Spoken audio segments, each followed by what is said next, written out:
Chief of army staff Pakistan کے general Qamar Javed Bajwa نے Lahore university of management sciences میں ایک خطاب کیا۔ اس خطاب کا دورانیہ 1 گھنٹے تھا، مگر کوسچنز اور آنسرز کا ایک لامتناہی سلسلہ شروع ہوا جو کہ 7 گھنٹے تک جاری رہا۔ آخرکار یونیورسٹی کے وائس چانسلر کی مداخلت پر کہ ٹائم بہت زیادہ گزر چکا ہے، اس سیشن کو ختم کیا گیا۔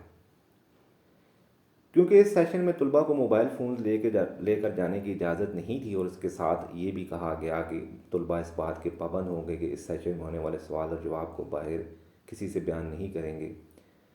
لہٰذا اس معاملے کے اوپر سوشل میڈیا پر افواہوں کا ایک بازار گرم ہو گیا۔ آرمی چیف نے کیا کہا؟ صحافی حضرات نے اس بارے میں چھان بین کرنے کی کوشش کی، اور وہ طلباء جو کہ اس ڈیبیٹ کے اندر شامل ہوئے تھے ان سے نام اور شناخت ظاہر نہ کرنے کی بنیاد پر بہت سے سوالات کے جوابات لے لیے گئے۔ سب سے پہلے اس سلسلہ میں یونیورسٹی کی انتظامیہ سے رابطہ کیا گیا، جس پر یونیورسٹی کی انتظامیہ نے حامی بھر لی۔ اس کے بعد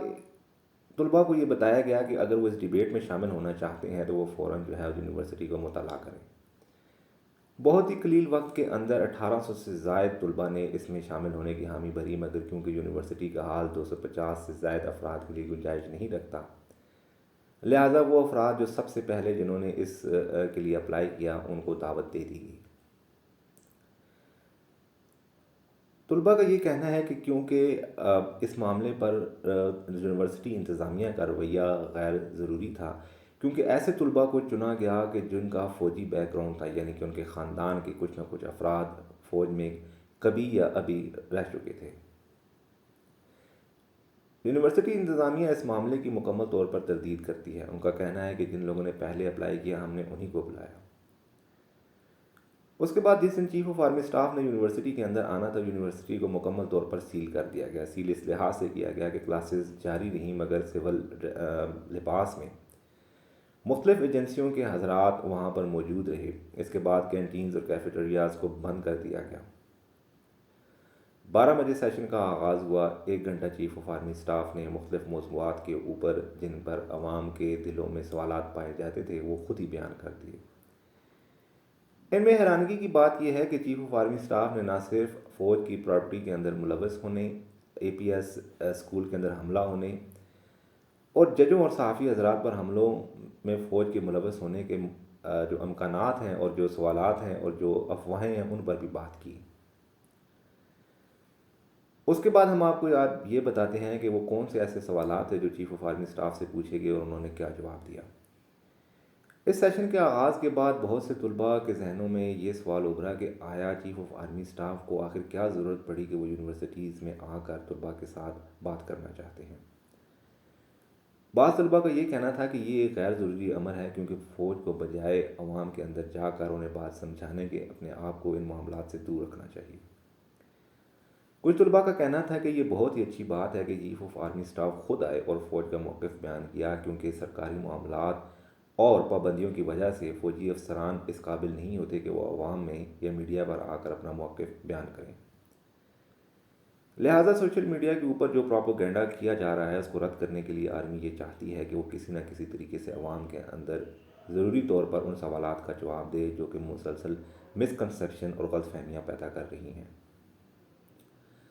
اس کے بعد آرمی چیف سے سب سے پہلے یہ سوال پوچھا گیا کہ جو کہ ویگو ڈالے، یعنی کہ ویگو گاڑیاں جس کے اندر افراد کو لاپتہ کیا جاتا ہے، اس کے پیچھے کیا وجوہات ہیں۔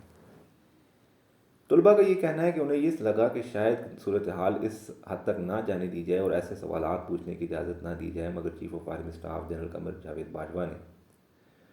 نہ صرف تحمل سے ان تمام سوالات کا جواب دیا، بلکہ انہوں نے یہ کہا کہ یہ معاملہ مکمل طور پر ایگزیکٹو کا ہے، یعنی مسنگ پرسنز کے اوپر فوج کو مکمل طور پر تعلق کر دیا، اور یہ کہا کہ اگر عدلیہ اور سول انتظامیہ چاہے تو ان معاملات کی روک تھام کر سکتی ہے۔ اس کے بعد چیف آف آرمی اسٹاف سے یہ پوچھا گیا کہ آخر کیا وجہ ہے کہ فوج جو ہے وہ پراپرٹی کے اندر بزنس کرتی ہے، انویسٹ کرتی ہے، اور بار فوجی جرنیلوں کا ان معاملات میں نام آتا ہے۔ اس بات کے اوپر چیف آف آرمی اسٹاف نے یہ کہا کہ فوج کا ایک اپنا کاروباری شعبہ ہے جو کہ مختلف شعبہ جات میں انویسٹمنٹ کرتا ہے تاکہ شہداء کی جو ہے وہ مدد کی جا سکے۔ ان کا یہ کہنا تھا کہ ریٹائرڈ ہونے والے حضرات اپنی مرضی سے کاروبار کر سکتے ہیں، مگر فوج میں موجود حاضر سروس کسی بھی جرنیل یا سپاہی کو یہ نہیں کہا جا سکتا کہ وہ کاروبار میں ملوث ہے۔ اس کے بعد ان سے یہ پوچھا گیا کہ آخر کیا وجہ ہے کہ بلوچستان ابھی تک ان تمام صورتحال کے پیش نظر ایک مکمل طور پر وولٹائل ایریا ہے، یعنی کہ وہ ایریا ہے جہاں ہر وقت خطرہ موجود رہتا ہے۔ بلوچستان سے تعلق رکھنے والے طلباء نے یہ بھی سوال کیا کہ آخر کیا وجہ ہے کہ بلوچستان کو گزشتہ 74 سالوں سے مکمل محرومیوں میں رکھا جا رہا ہے۔ اس پر آرمی چیف کا کہنا تھا کہ ایسی صورتحال نہیں ہے، اب کافی حد تک بلوچستان کو بدلنے کی کوشش کی جا رہی ہے اور فوج مکمل طور پر بلوچستان کے اندر امن و امان بحال کرنا چاہتی ہے۔